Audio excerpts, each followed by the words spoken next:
ತಿದ್ದುವಂತಹ ಒಂದು ಅಂಶ ಬಸವಣ್ಣರ ವಚನಗಳಲ್ಲಿವೆ.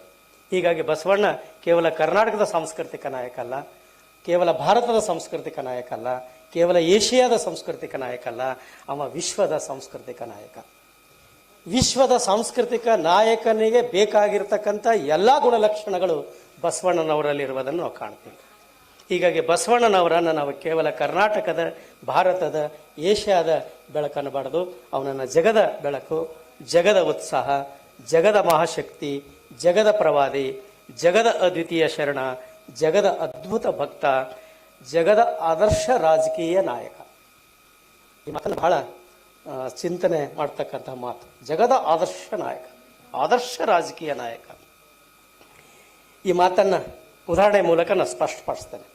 ಕೊನೆಯಲ್ಲಿ ಹೇಳಬೇಕಂದಿದ್ದೆ, ಅದನ್ನು ಮೊದಲೇ ಹೇಳ್ತೇನೆ. ನಾನು ಬಸವಣ್ಣ ಬಿಜ್ಜಳ ಅರಸನ ಪ್ರಧಾನಮಂತ್ರಿ ಆದ. ಪ್ರಧಾನಮಂತ್ರಿ ಪದವಿಯನ್ನು ಸ್ವೀಕರಿಸುವಂಥ ಸಂದರ್ಭದಲ್ಲಿ ಈಗ ನಾವು ನೋಡ್ತೀವಿ, ನಾವು ಮಂತ್ರಿ ಮಹೋದಯರನ್ನು ನೋಡ್ತೀವಿ. ನಾವು ದೇವರ ಹೆಸರಿನಲ್ಲೋ, ತಂದೆಯ ಹೆಸರಿನಲ್ಲೋ, ಭಗವದ್ಗೀತೆಯ ಹೆಸರಿನಲ್ಲೋ, ಬಸವಣ್ಣನ ಹೆಸರಿನಲ್ಲೋ, ಮತ್ತಾರೋ ಹೆಸರಿನಲ್ಲಿ ಅದನ್ನು ಪ್ರಮಾಣ ವಚನವನ್ನು ಸ್ವೀಕಾರ ಮಾಡ್ತಾರೆ. ಆದರೆ 12ನೇ ಶತಮಾನದಲ್ಲಿ ಬಸವಣ್ಣ ಆ ಪದವಿಯನ್ನು ಸ್ವೀಕಾರ ಮಾಡುವಂತಹ ರೀತಿಯನ್ನು ನಾವು ನೋಡಬೇಕು. ನಿಜವಾಗಲೂ ಬಸವಣ್ಣ ಎಂತಹ ಅದ್ಭುತವಾಗಿರ್ತಕ್ಕಂಥ ಸಾಂಸ್ಕೃತಿಕ ನಾಯಕ ಅನ್ನೋದು ನಮ್ಮ ಗಮನಕ್ಕೆ ಬರ್ತದೆ. ಆ ವಚನವನ್ನು ಗಮನಿಸಬೇಕು. ಹೊನ್ನಿನೊಳಗೊಂದೊರೆಯ, ಹೊನ್ನಿನೊಳಗೊಂದೊರೆಯ, ಶೀರೆಯೊಳಗೊಂದು ಎಳೆಯ,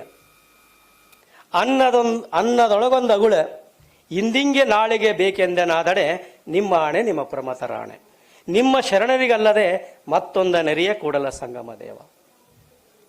ನಿಸ್ವಾರ್ಥ, ನಿಸ್ಪೃಹ. ನೋಡ್ರಿ ಎಂತಹ ಭಾವನೆ ಬಸವಣ್ಣನ. ಬಸವಣ್ಣನ ಈ ನಡೆ ಪ್ರತಿಯೊಬ್ಬ ರಾಜಕೀಯ ವ್ಯಕ್ತಿಗೆ ಆದರ್ಶವಾಗುವುದಾದರೆ ಬಸವಣ್ಣನನ್ನ ಸಾಂಸ್ಕೃತಿಕ ನಾಯಕ ಎಂದು ಘೋಷಣೆ ಮಾಡೋದರಲ್ಲಿ ಅರ್ಥ ಬರ್ತದೆ ಅನ್ನುವಂಥ ಮಾತನ್ನು ಈ ಸಂದರ್ಭದಲ್ಲಿ ಹೇಳ್ತಾ, ಹೀಗಾಗಿ ಬಸವಣ್ಣನಂತಹ ವ್ಯಕ್ತಿ ಇವತ್ತು 900 ವರ್ಷಗಳು ಗತಿಸಿ ಹೋಗಿವೆ. ಇವತ್ತಿಗೂ ಬಸವಣ್ಣ ಪ್ರಸ್ತುತ ಆಗ್ತಾ ಇದ್ದಾರೆ, ನಾಳೆನೂ ಪ್ರಸ್ತುತ ಆಗ್ತಾರೆ, ಹಿಂದೆಯೂ ಕೂಡ ಪ್ರಸ್ತುತ ಆಗ್ತಿದ್ರು. ಹೀಗಾಗಿ ಬಸವಣ್ಣನಂಥ ವ್ಯಕ್ತಿ ಈ ಜಗತ್ತಿನಲ್ಲಿ ಇದುವರೆಗೆ ಎಲ್ಲೂ ಹುಟ್ಟಿಲ್ಲ. ಮುಂದೆ ಆದರೂ ಹುಟ್ಟಬಹುದೇ? ಇದಕ್ಕೆ ಉತ್ತರ ನಂಬಲಿಲ್ಲ.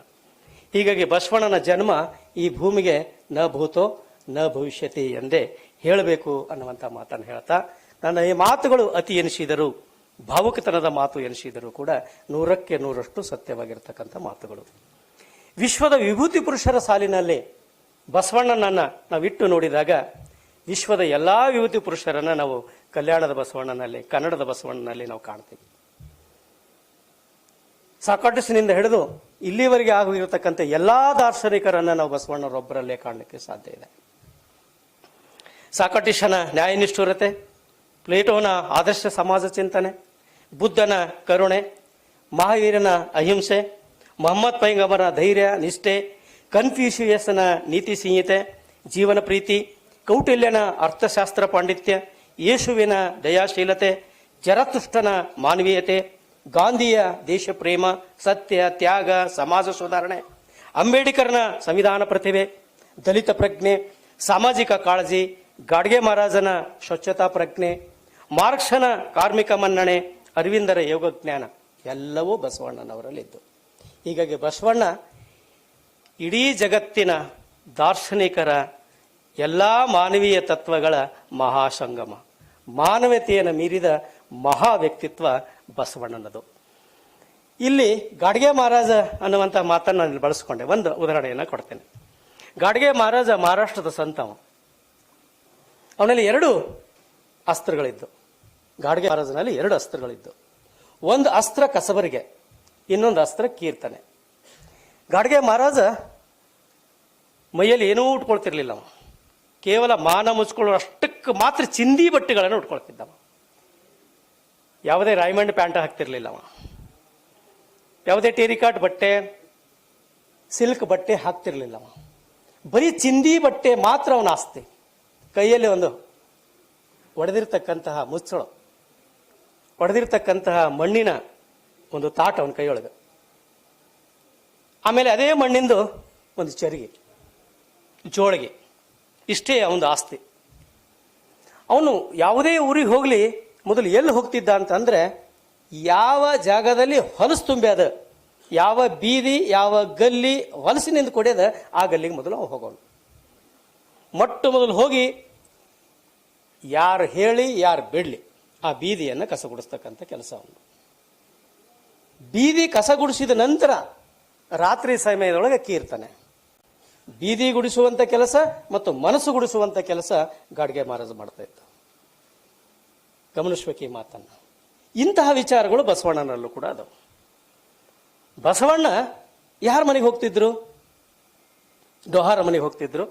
ಸಮಗಾರ ಯಾರಿಗೆ ನೆಸಸರಿ ಇದೆ, ಯಾರಿಗೆ ಅವಶ್ಯಕತೆ ಇದೆ ಅವ್ರ ಮನೆಗೆ ಹೋಗ್ತಿದ್ರು. ಶೂಳೆಯರ ಮನೆಗೆ ಹೋಗ್ತಿದ್ರು.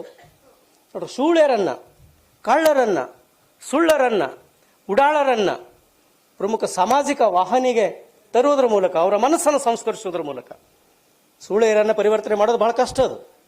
ಕಳ್ಳರನ್ನ ಪರಿವರ್ತನೆ ಮಾಡೋದು ಬಹಳ ಕಷ್ಟ ಅದು. ಆದರೆ ಇವರೆಲ್ಲರನ್ನ ಪರಿವರ್ತನೆ ಮಾಡತಕ್ಕಂಥ ವ್ಯಕ್ತಿತ್ವ ಬಸವಣ್ಣನಲ್ಲಿ ನಾವು ಕಾಣ್ತೀವಿ. ರವೀಂದ್ರನಾಥ್ ಒಂದು ಮಾತು ಹೇಳಿದ್ರು ಅವರು, ಯಾವ ಸಮರ್ಥ ನಾಯಕನಾಗ್ತಾನ, ಯಾವ ಸಮರ್ಥ ಸಾಂಸ್ಕೃತಿಕ ನಾಯಕನಾಗ್ತಾನ ಅಂತಂದ್ರೆ ಯಾವನು ತನ್ನನ್ನ ಸಣ್ಣವನೆಂದು ತಿಳ್ಕೊತಾನ, ಎನಗಿಂತ ಕಿರಿಯರಿಲ್ಲ. ನೋಡ್ರ ಅವ್ನು ಹೇಳ್ತಾನ, ಭಕ್ತಿ ಇಲ್ಲದ ಬಡವ ನಾನಯ್ಯ, ಭಕ್ತಿ ಭಂಡಾರಿ ಅನ್ಸ್ಕೊಂಡ್ರು ಕೂಡ ಭಕ್ತಿ ಇಲ್ಲದ ಬಡವ ನಾನಯ್ಯ ಅಂತೇನೆ. ಯಾರ ಮನೆಯಲ್ಲಿ ಬೇಡದೆ ನಾನು? ಗಮನಿಸ್ಬೇಕು ಆ ವಚನವನ್ನು. ಯಾರ ಮನೆಯಲ್ಲಿ ಬೇಡದೆ ನಾನು? ಬಿಜ್ಜಳನ ಮನೆಯಲ್ಲಿ ಬೇಡಿದೀನಿ ಅಂತ ಅನ್ನೋದಿಲ್ಲ ಅವ. ಕರಿಕಾಳ ಚೋಳನ ಮನೆಯಲ್ಲಿ ಬೇಡಿದೀನಿ ಅಂತ ಅನ್ನೋದಿಲ್ಲ ಅವ. ಸಮಕಾಲೀನ ಅರಸು ಮನೆತನದವರ ಮನೆಯಲ್ಲಿ ಬೇಡಿದೀನಿ ಅಂತ ಅನ್ನೋದಿಲ್ಲ ಅವ. ಕಕ್ಕಯ್ಯನ ಮನೆಯಲ್ಲಿ ಬೇಡಿದೆ, ದಾಸಯ್ಯನ ಮನೆಯಲ್ಲಿ ಬೇಡಿದೆ. ನೋಡ್ರಿ ಹ್ಯಾಂಗ್ ಪರಿವರ್ತನೆ ಆಗಲ್ಲ, ವಿಚಾರ ಮಾಡ್ರಿ.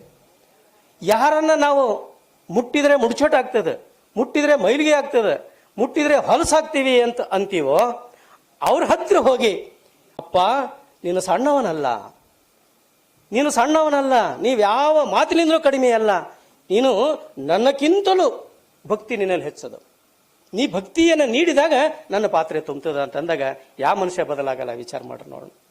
ಸಣ್ಣವನಾಗಿ ಬಸವಣ್ಣ ಮನಸ್ಸನ್ನು ಪರಿವರ್ತನೆ ಮಾಡ್ತಾ ಇದ್ರಲ್ಲ, ಇದೇ ಒಬ್ಬ ಸಾಂಸ್ಕೃತಿಕ ನಾಯಕನಲ್ಲಿ ಇರಬೇಕಾಗಿರ್ತಕ್ಕಂಥ ಪ್ರಮುಖವಾಗಿರ್ತಕ್ಕಂಥ ಗುಣ ಅನ್ನುವಂಥ ಮಾತನ್ನ ನಾವು ಗಮನಿಸಬೇಕು.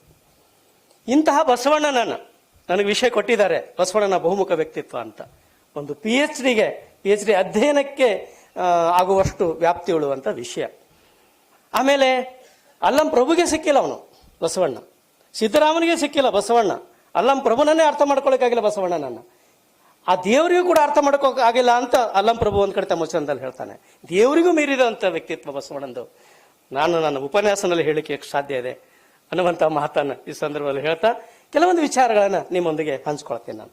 ಕಾಲ ಧರ್ಮ ತತ್ವದ ದೃಷ್ಟಿಯಿಂದ ಹಂಪಿ ಹರಿಹರನಿಂದ ಹಿಡ್ಕೊಂಡು ಇಲ್ಲಿವರೆಗೆ ಅನೇಕ ಕಾವ್ಯಗಳ ರಚನೆ ಆಗಿವೆ, ಅನೇಕ ಪುರಾಣಗಳ ರಚನೆ ಆಗಿವೆ, ಅನೇಕ ಅಧ್ಯಯನಗಳಾಗಿವೆ, ಅನೇಕ ವಿಮರ್ಶೆ ಅಧ್ಯಯನಗಳಾಗಿವೆ, ಅನೇಕ ಸಂಶೋಧನಾ ಅಧ್ಯಯನಗಳಾಗಿವೆ.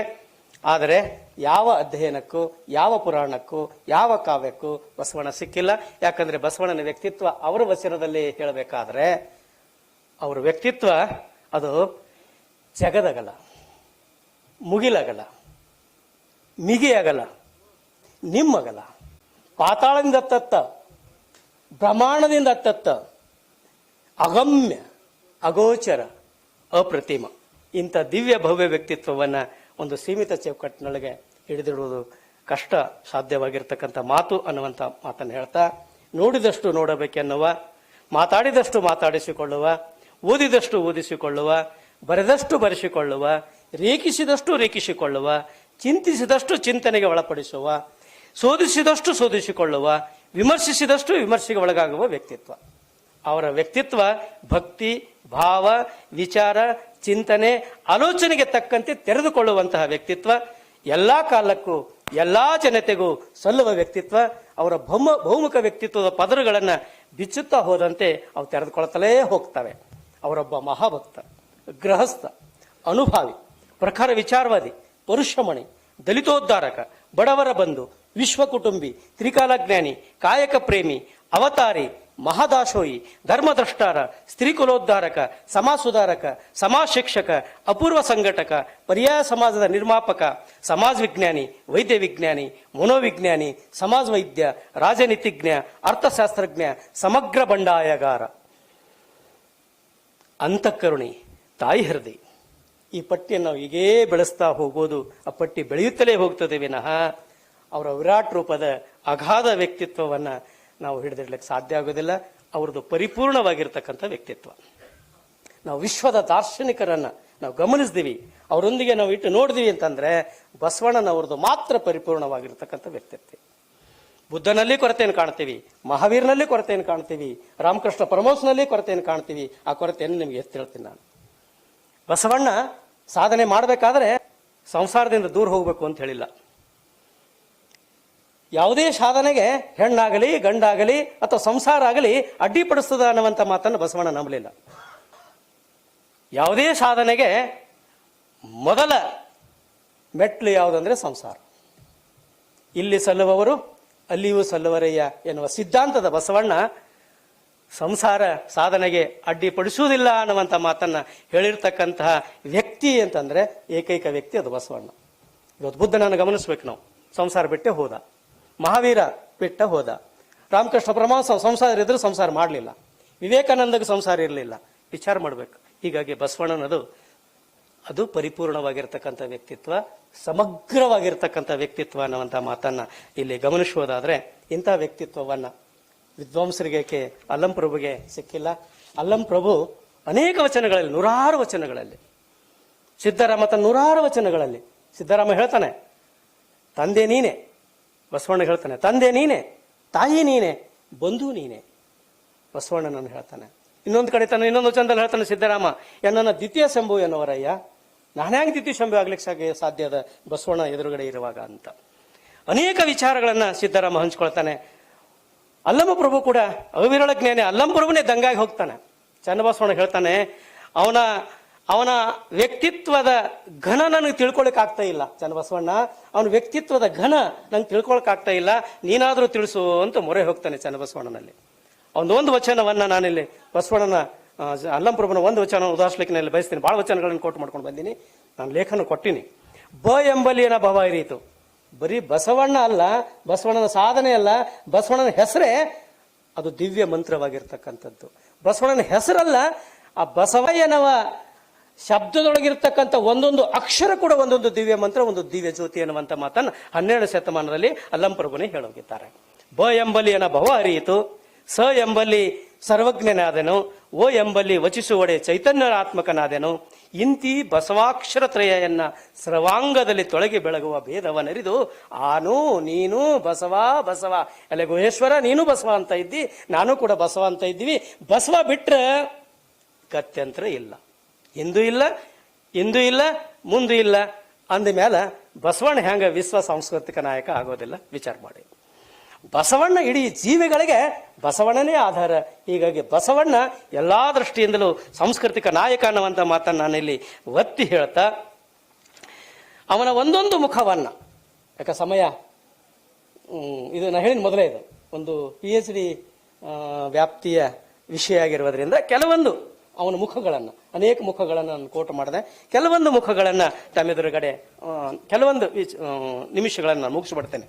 ಬಸವಣ್ಣನದು ತುಂಬ ಸರಳ ಬದುಕು, ಪರಿಶುದ್ಧವಾಗಿರ್ತಕ್ಕಂಥ ಮನಸ್ಸು,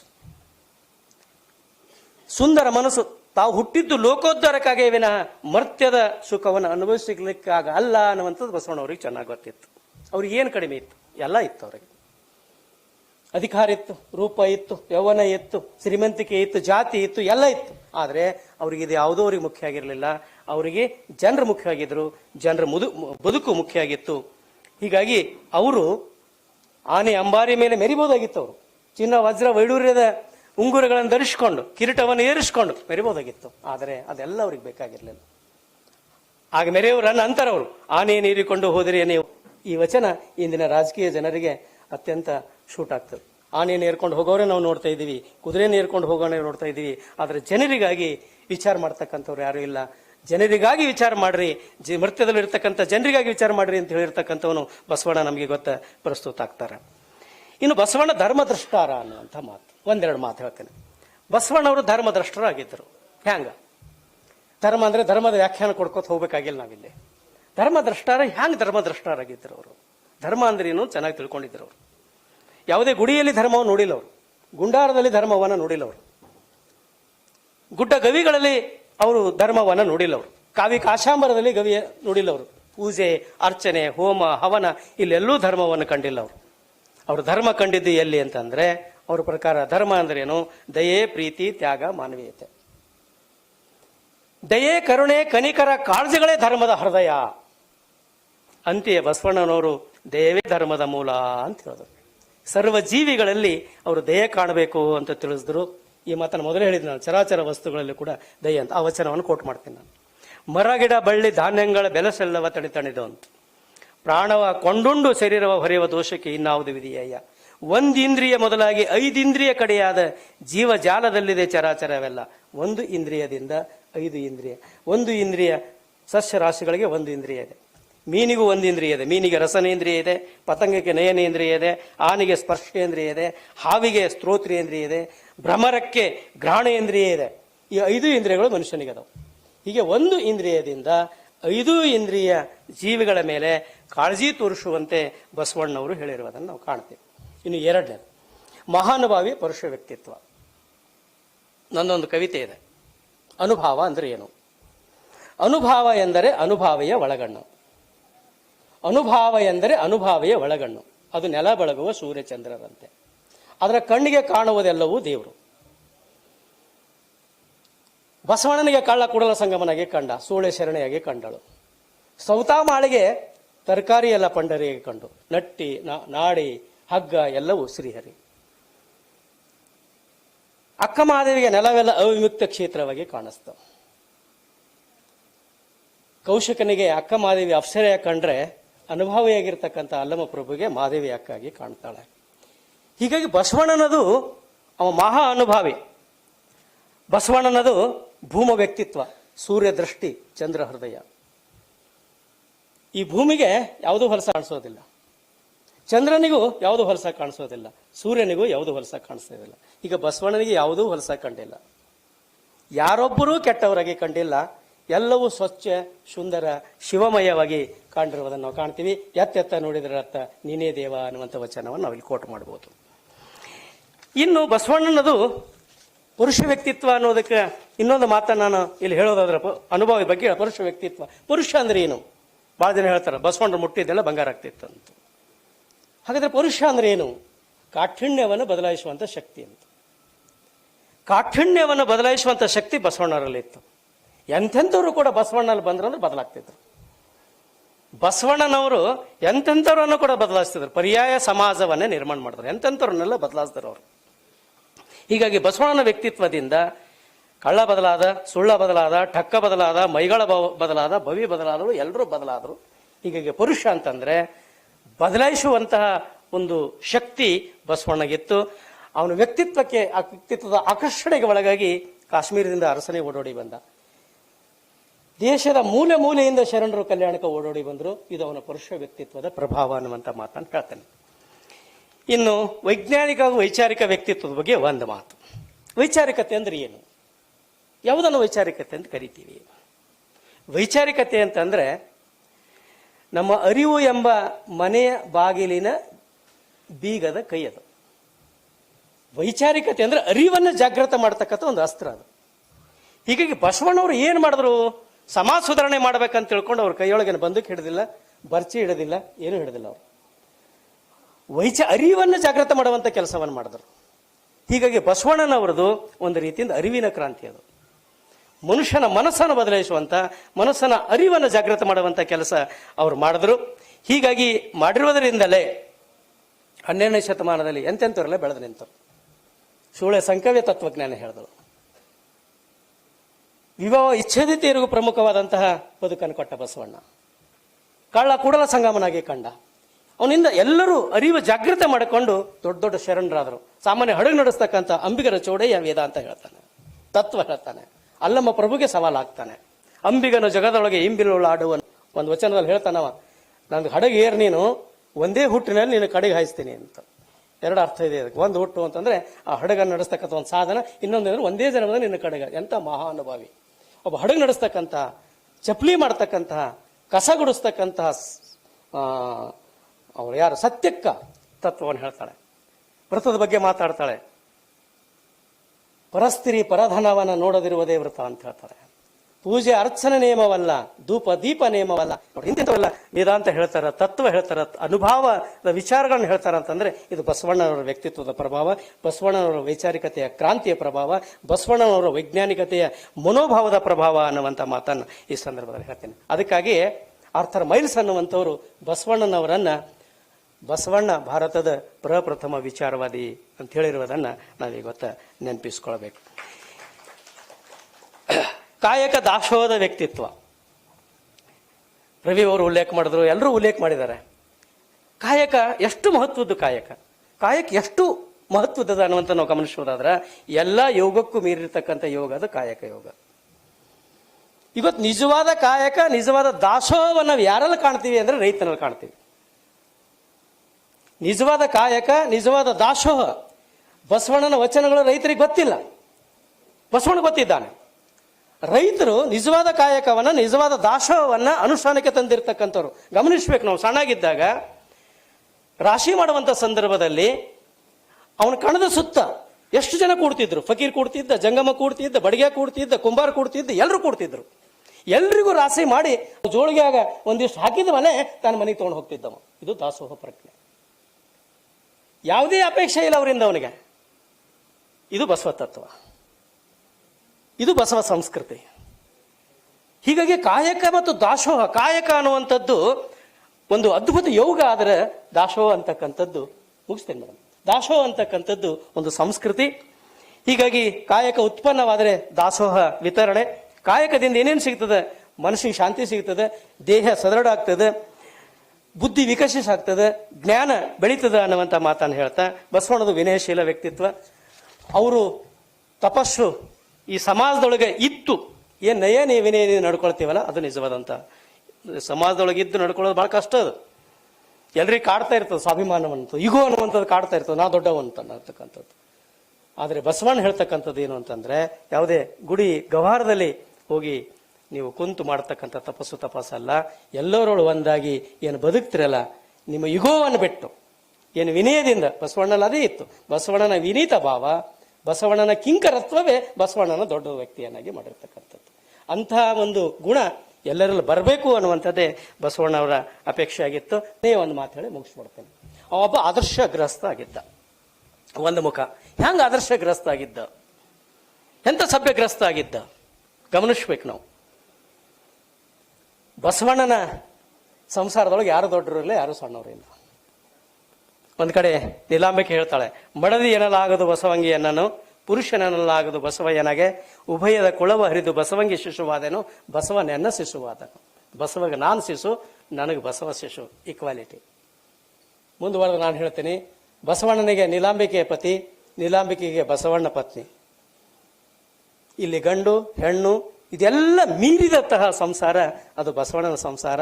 ಪ್ರತಿಯೊಂದು ಸಂಸಾರ ಬಸವ ಸಂಸಾರ ಆಗುವುದಾದ್ರೆ ನಿಜವಾಗಲೂ ಈ ಭೂಮಿ ಸ್ವರ್ಗ ಆಗಿ ನಿರ್ಮಾಣ ಆಗ್ತದೆ ಅನ್ನುವಂಥ ಮಾತನ್ನ ಹೇಳ್ತಾ ಇನ್ನೊಂದು ಮಾತು ಹೇಳಿ ನಾನು ಮುಗಿಸ್ತೀನಿ. ಬಸವಣ್ಣನ ಮನೆ, ಬಸವಣ್ಣ ಏನೇ ಮಾಡಬೇಕಾದ್ರೂ ಬಸವಣ್ಣನ ಪೂರ್ವಾಭ್ಯಾಸ ಕೇಂದ್ರ ಯಾವುದಾಗಿತ್ತು ಅಂದ್ರೆ ಅವ್ರ ಮನೆಯಾಗಿತ್ತು. ರಿಹರ್ಸಲ್ ಸೆಂಟರ್ ಯಾವುದಾಗಿತ್ತು ಅಂದ್ರೆ ಬಸವಣ್ಣನ ಮನೆಯಾಗಿತ್ತು. ಅದು ಮೊದಲು ಚಿಂತನೆ ಮಾಡ್ತಿದ್ರು ಅವರು.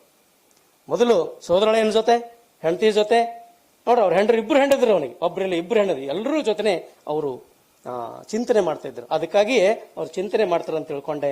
ಬಸವಣ್ಣನ ಮನೆಯ ಪ್ರತಿಯೊಬ್ಬ ಸದಸ್ಯ ಎತ್ತರಕ್ಕೇರಿ ಬೆಳಿತಾನೆ.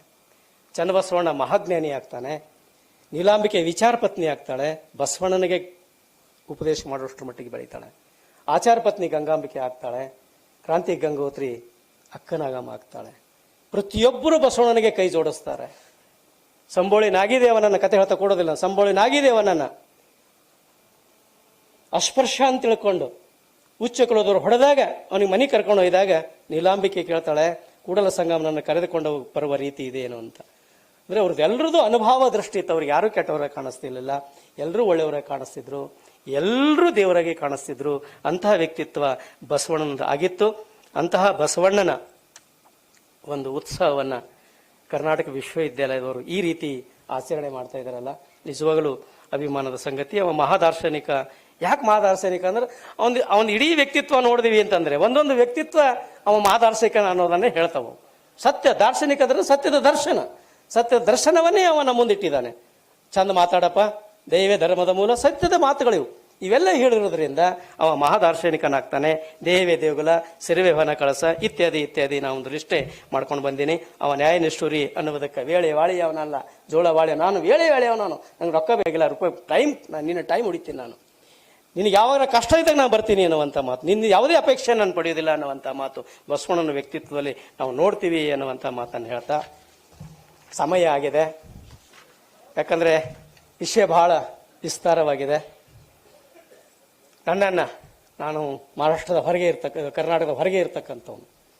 ನನ್ನನ್ನು ಗುರುತಿಸಿ ರಾಜೂರ್ ಸರ್ ಅವರು, ಕುಂದಗೋಳ ಸರ್ ಅವರು ಇಂಥ ಒಂದು ದೊಡ್ಡ ವೇದಿಕೆ ಮೇಲೆ ಮಾತಾಡೋದಕ್ಕೆ ನನ್ನಂಥ ಸಣ್ಣ ಮನುಷ್ಯನಿಗೆ ಅವಕಾಶ ಮಾಡಿಕೊಟ್ಟಿದ್ದಕ್ಕೆ ಅನಂತ ಧನ್ಯವಾದಗಳು. ನಮಸ್ಕಾರ.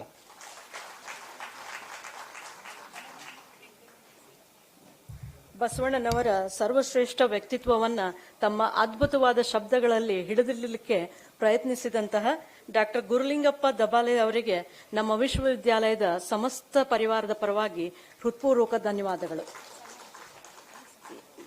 ಇವರನ್ನು ಡಾಕ್ಟರ್ ಗುರುಲಿಂಗಪ್ಪ ದಬಾಲೆ ಅವರನ್ನು ನಮ್ಮ ವಿಶ್ವವಿದ್ಯಾಲಯದ ಕುಲಸಚಿವರಾದ ಡಾಕ್ಟರ್ ಎ ಚನ್ನಪ್ಪ ಸರ್ ಅವರು ಸನ್ಮಾನಿಸಬೇಕೆಂದು ವಿನಂತಿಸಿಕೊಳ್ಳುತ್ತೇನೆ.